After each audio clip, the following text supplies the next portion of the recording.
the Democrats are going to have to be as sophisticated as anybody's ever been in terms of the way that the demographics of the electorate have changed. Given that right now we're in a crisis of immigration as far as the system not being fixed, and in terms of, you know, the most corrupt and militarized arm of government besides the Pentagon, the Immigration and Customs Enforcement Agency, they need to be radically reformed, if not dismantled. I think it's time for the Democrats to gather together and to make the economy one of the major issues, because Iraq and all of the foreign policy is part of the economic issue in this country right now.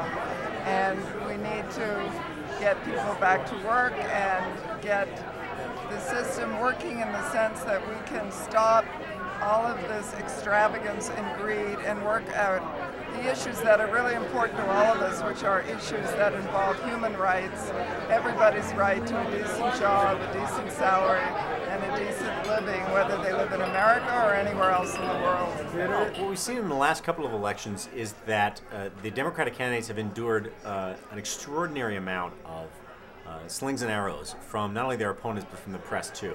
In the last few years, progressives more and more have begun to understand that they have to incorporate the media as a part of their whole political worldview.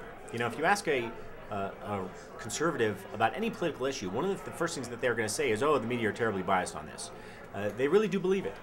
And I think for a long time, progressives didn't really think about the press and what was happening in the media so much as part of how they looked at the political world. But they really should, and I think they're beginning to realize that they should. The most important issue, first of all, is the environment. It basically plans out all the other issues. You know, if we had been focusing on the environment and taking the benefits that we can, you know, take from the environment, this clean energy, then we wouldn't have to be in a war over gasoline. I think that they need to be very clear about their support for a positive change for the future, for an end to the war in particular. I think people are exhausted with the war. And I think for liberals and progressives to turn out, the Democrats have to present a very clear alternative. The work that I'm working on, one of the reasons why I came here today is because I'm working on HIV/AIDS and global poverty.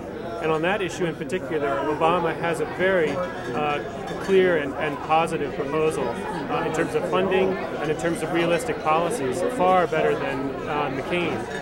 And so what we're trying to do is convince members of Congress to also come forward with similar policies as they're running for election to the Senate or to the House, to make really clear that they're also about evidence-based, science-based approaches to public health problems. I think the issues are clear. We have had 8 years of devastation from the Bush administration and from the Republicans, and we have to work particularly on justice issues.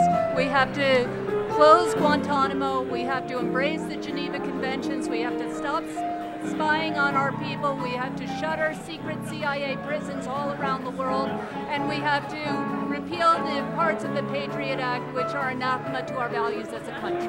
That is what we need to do to win in November.